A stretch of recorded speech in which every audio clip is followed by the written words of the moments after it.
Welcome to Rivals Until Death, the soccer podcast where we break down the beautiful game. Welcome back to the channel, people. Rivals Until Death. Today, my brother, ready to talk about this weekend games. Blood, Manchester United beat Arsenal. Big game, that man. Yeah. What you feel? Big game is thoughts on the game. Where do I start? All right. All right. Let's just start with the kickoff, eh? Yeah. At the kickoff, I thought that we were looking very good. We control the game up until we scored. May I say, yeah, team look good. The score we are lead. I knew that goal was coming because we had like the majority of the chances. We are attack well, we are getting across them, we are push forward till we eventually find the goal. Right?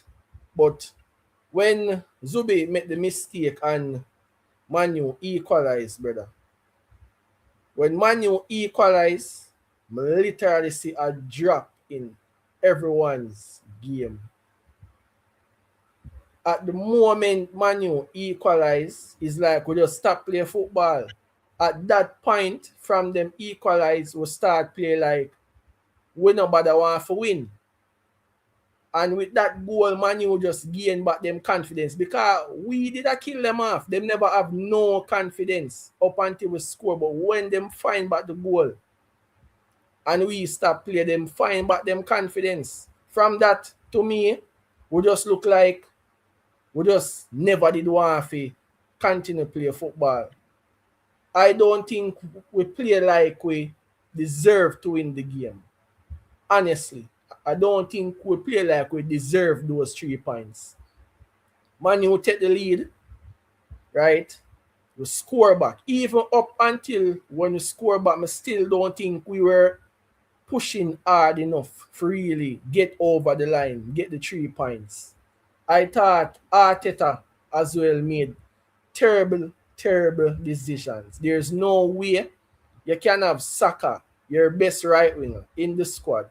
Why would you take him and put him on the left side to bring on Madueke? I thought that decision was trash, bro. It better if you did just sub him off then than for put him over the left side to bring on Madueke, bro. Come on, bro. I thought that was a very bad decision. I thought that Manu wanted it more and they came out victorious at half to Manu. Good gameplay.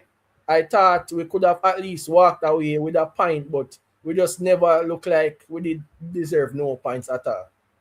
Being honest. My thoughts on the game is this. The better team win. Manchester United throughout the whole game was the better team. Yes, we scored first, but after we scored, I didn't see much we did in the game to even come out with the points in the game. To me, there's a few points that I want to talk about. The decision of not starting Victor Gyökeres, that's a stupid decision. I understand that Gabriel Jesus has scored 2 goals in the Champions League. Yes, that's where he's supposed to be playing. Yeah, I agree with that. Remember, we are already going through the Champions League. There's no problem playing in that competition. Remember, Victor Gyökeres has been our starting 11 striker, right? And we haven't lost a game with him. There's more to a striker by just scoring goal. In games that we watch Victor Gyökeres, he occupied a lot of defenders, so he frees up spot for Saka. A lot of games of watching when Bukayo Saka has been playing, Bukayo Saka is one of the only players in this league who we see being marked 3 or 4 guys in a game. And when Victor Gyökeres plays, Saka's haven't been marked that much in games since lately. So I don't understand why you were taking off. You didn't start the game with Victor Gyökeres and you start Gabriel Jesus. That's one thing I have a problem with. The next thing I have a problem with is the same Nani Madueke again.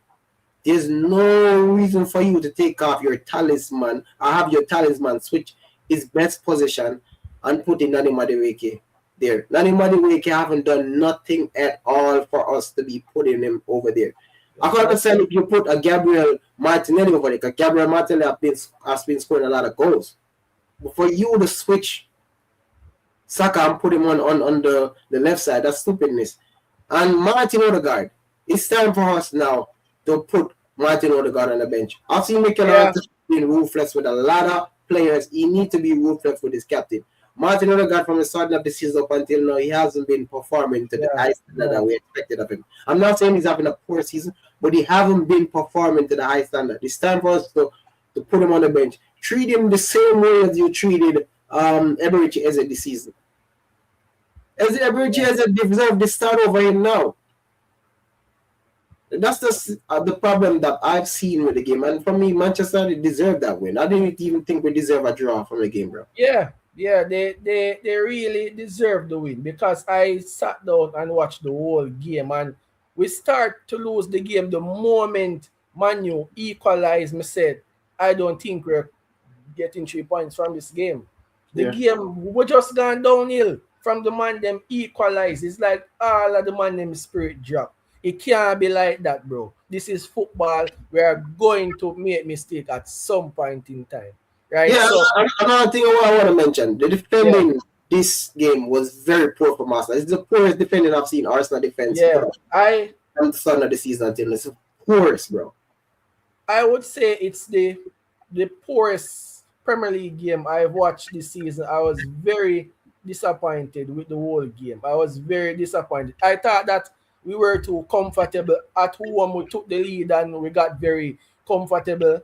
Man, you find back the goal, gain their confidence and just use it. And, you know, they came out victorious. Very, I want to touch back on the Gyökeres point there, the starting. I also agree where Arteta should have never started Jesus in the Premier League over Gyökeres to play this game. You know, they have a saying, stick to the evil where you know. Yeah. Despite Gyökeres not producing as much goals as the fans expect him, he still has other qualities. He still brings a lot more to the game than just scoring. And because he did not start it, the player them know say, all right, them supposed to mark Saka and them supposed to mark Trossard. Both of them didn't really look dangerous for us in this game. The only player that looks good in the game was Saka. That's the only player. And Saka was dominating the right back. He was dominating Dagu and Shaw. He had those guys on rope in the game. So I don't understand why would you take off that guy and put Nadim Madueke over there. That's just a stupid decision for me. Very stupid decision. And he did that in the time when you need a goal. That just don't make no sense to me at all. I think Arteta, I don't know if he's being pressured, if he feels like he is not listening to the fans enough why he gave Jesus a chance in the starting lineup. But for me, it's a very, very horrible decision, and it haunted us. I hope that he does not make the same mistake here going forward. Not saying that Jesus can start in a game, but we have to look at the fixtures properly, look at the teams that we are coming up against, and know the starting lineup we need to have out there. Jesus a my baller, you know. I rate Jesus, you know, regardless. A my baller. Skillful baller. He link up with the midfield, him drop deep, he can pick up the ball, he can advance. But we have been grinding out the wins with Gyökeres. Even though he not scoring a bag of goal, I think it was the wrong move not to start him. And it cost us. But you have to remember, you know, we've watched a whole 2-3 season with Jesus being our striker, and we didn't win nothing of it. We were watching Victor Gyökeres being our striker, and we're at top of the league by 7 points. Now it's 4 points? Yeah. This decision that he made to start Victor Gyökeres on the bench, that's just stupid history. It's very I would do the whole season with having Victor Gyökeres as my striker, even though he's not scoring. Yeah. Because I've seen what Jesus did, and I've seen what Kayab did. Just feed this guy, bro. Feed this guy, and he's a different animal. Trust me, bro. It's very disappointed, bro. Thierry was very disappointed. He was fuming, bro. Right was fuming. Yeah. He looked like him out for ball, bro. Vieira was fuming. They know. I've seen it, man. I'm like, yeah. The bad man. The bad. It's one of the worst team to lose to. I'll lose to any other team than that team. I don't like Manchester. I don't like nothing about Manchester United. I don't like the fans. I don't like the team. I don't like the players. I don't like nothing about that club, bro. It's very disappointing, man. We should have put out a better performance at home. Even if we are gonna lose, don't lose like that, bro. Don't lose like that. Not in front of your home, bro. They look like they didn't come to fight at all. Yeah, no. They just look like they turn up and like, yo, this Manchester United, I'm gonna beat them. Regardless if it's Manchester United not performing on the high side, Manchester United is always gonna stand up for Arsenal game because those games are the big games for them. Playing Arsenal is one of the biggest games for Manchester United, brother. But to me, I've seen a lot of people talk about other clubs. That fixture is always my number one fixture to watch, bro. Manchester United. Arsenal versus Man U. That's my rival. They are my rival. I'm not no Spurs or no Chelsea or no other. Manchester United is my rival. Let's move on to the Man City game. Man City played Wolves. 2-0 Man City. You watch the game? No, didn't watch that game. I watched the game. Semenyo is looking good. He's looking like a good signing for them so far. Semenyo scored and Omar Mamouche scored in the game. Erling Haaland was on the bench.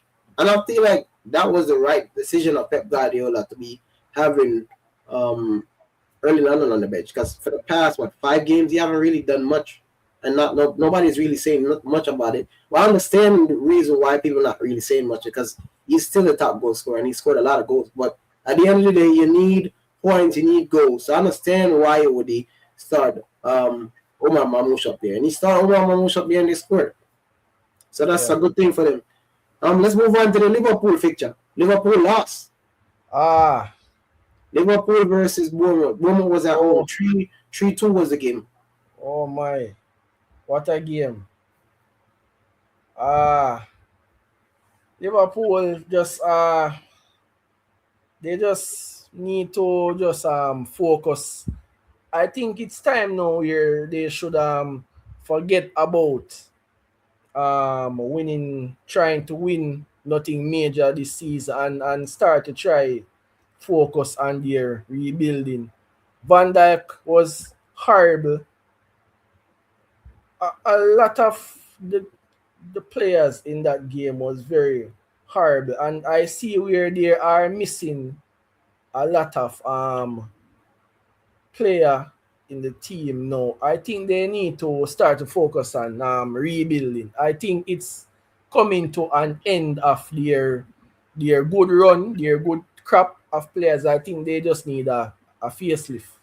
But not taking nothing from Bournemouth, they had a very, very good game. For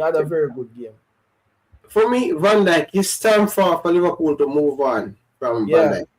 That's how I see it. It's time for them to move on from Van Dijk. It's time for them to move on up from a lot of these old name players. Yeah. And the manager. Don't put them away. Don't try to show away the manager. This manager needs to go. He needs to go. Remember, this is a team that won the league last season, right?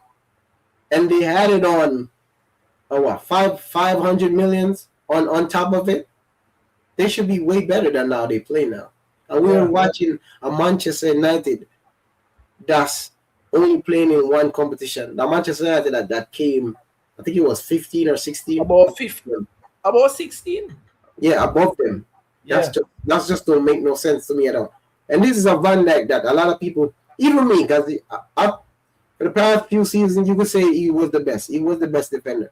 But he's nowhere near that now. He's nowhere near that. No. Yes, for me, it's just time for them to move on with that team, man. And let's move on to Chelsea versus Crystal Palace. Crystal Palace 1, Chelsea 3. I didn't watch all of the game, but I watched it up to the point where the goal from Estevao, that was a very good goal. Was a very time run. You know, he had a lot of ground to cover. He did so well and beat the keeper. That was a good goal. I didn't watch all the game, but I watched it up to that goal. The Chelsea just hit them on the corner for me. Majority of the games I watched, it was 50-50 on some level, but Chelsea was the better team. But something I want to mention, Moise Caicedo again, he's a dirty player. He's a very, very dirty player. Once again, he got away with murder again in the game. He's on a yellow card. He does stupid tackle again. He should have got another yellow card. The referee bottled it. They always battle. This season we're seeing that a lot of people are picking up on his dirty tackles that he's made. But in this game, he made 2 again. He should have been out of there. I think also the referees are very much more lenient this season than last season. Them really afraid for show cards this season. Yeah. Yeah. I feel like they just had probably a meeting with him that they're trying to tell him we want to see the games play out more now than sending off people. But for me, Chelsea should have go to that game with a red card. This is a game I like to mention and a team I like to put in there because you have to put in Aston Villa now. Aston Villa is in the top 3. Aston Villa, Newcastle at home. Aston Villa won 2-0. Morgan Rogers. Yeah. He's one of the players of the season for me. Morgan, yeah, man, definitely. I don't think he's gonna stay long at that club. I definitely think a big team will be looking to acquire such quality in their team. For me, if he's gonna move from that club, he has to go abroad. I don't think he should go with any team in this league. You know, to tell you the honest truth, because I don't see him going to Arsenal, for example, because we're already stuck there. City, I wouldn't think he want to go to City because this is Pep Guardiola last season, and Liverpool is already stuck there. Spurs is shit. Spurs is not better than Aston Villa. Chelsea, I don't think Chelsea would buy a player like Chelsea's more going for like kids, so I don't think he would go there. For me, he has to go abroad. Go to like a Real Madrid or one of these other club, Barcelona or a bigger club. You get what I'm saying? But question, I have a question. Not straying too far from the point, but in our team now, who would we replace the captain with behind those strikers? Because I'm hearing some persons saying Eze is more of a winger than to play in that center attacking mid position there. So who would we replace our captain with? Right. Should we be looking into the transfer market or not? No. If we have to replace him with somebody, you have to put Eze there. For me, overall, I don't want him to be replaced. For me, him and Eze can play in the same team. Eze is a winger, bro. Eze is not a 10. Eze is a winger that can play in the 10. That's all I see Eze. That's all I've seen Eze play for Crystal Palace. Eze is a winger that cuts inside and shoot. Just the same as Cunha. There are wingers that cut inside and shoot. There are wingers that can play that role. Yeah. I think he does deserve his shine in the games that are left now. I really hope Arteta look into that point. But yeah, I can move on. Yeah, let's move on to the next game, man. Let's move on to the fixtures. Next week fixtures. Yeah. Next week fixtures. Arsenal is gonna play Leeds. Leeds is at home. What are your predictions for that game? Leeds at home. Well, I would like to see the lineup, but I am confident that we will get 3 points here. But I think there are gonna be some goals in this game. I think Leeds will be very confident at home. Dominic Calvert-Lewin and Party there. Feeling 3-1 Arsenal. Yeah. I'm not looking nothing more less than a win. We have to win this game. This is 3 games without a win in the Premier League. Yeah. We have to win. Yeah, we have to win. I'm going to go for a 2-0 win, Arsenal. Let's move on to the next game. Next game would be Chelsea. Chelsea's at home to West Ham. That should be an easy one for Chelsea. Chelsea should be winning that game. 2-0 Chelsea. Yeah, I'm going to go for a 2-1 Chelsea. West Ham, I could give West Ham a go. Now, I've seen them in the last few games, and they look a little bit better with Nuno there. So I'm going to give them a go. 2-1 Chelsea. The next fixture is Aston Villa. Aston Villa versus Brentford. Oh, that's going to be a tough game there. Brentford striker looking very good there. Thiago. Yeah. Is one of my favorite players for this season so far as well. I have to put him in the mix. He's scoring quite a few goals there. I think they will score on Aston Villa. I'm looking for about 4 goals in this game, so about 2-2. About Yeah. 2-2. Draw. Yeah, I can see Villa winning this game. I'm gonna go for 3-1 Villa. Yeah. And the next fixtures we have Manchester United versus Fulham.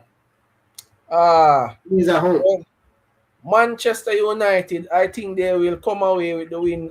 They're on a good momentum now. Wins from Man City, win at Arsenal. I think they will be very confident, and I think Fulham will lose by about 4 or 5 goals.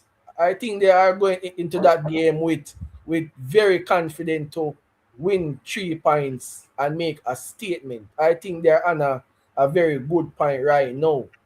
Yeah, but you can't really look past Fulham. Fulham is on a good run too.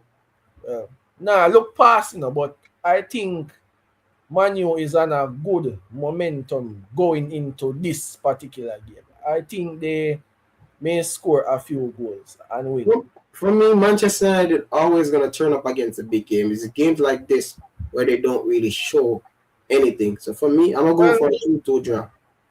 True, because this is Manu, they return out for the big games, lose to the small teams. So I'm not really taking none from Fulham, but I'm going to give them the benefit of the doubt for this game. So I think they will win by about 4-0. 4-0 Manu. And the next big fixture, the big fixture of the week is Tottenham versus Man City. This is a game that Tottenham normally wins, Yeah, Tottenham yeah, wins. man. Tottenham have Man City card, man. Tottenham have Man City card. Yeah, I'm going to Tottenham win. Tottenham win 2-1. Hey, if Tottenham don't win, don't beat any team in the Premier League, Tottenham are going to beat Man City. They have them card, man. I'm going for... Because, all right, I'm expecting Man City to score. So, I'm going to say 2-1. 2-1-2. Yeah. But, yeah, man, Tottenham have Man City card, man. Them know how to beat Man City. Yeah, man.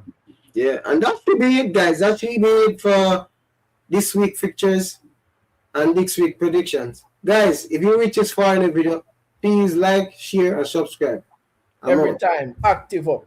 Like, share, subscribe. Right. Follow up the thing. Big up.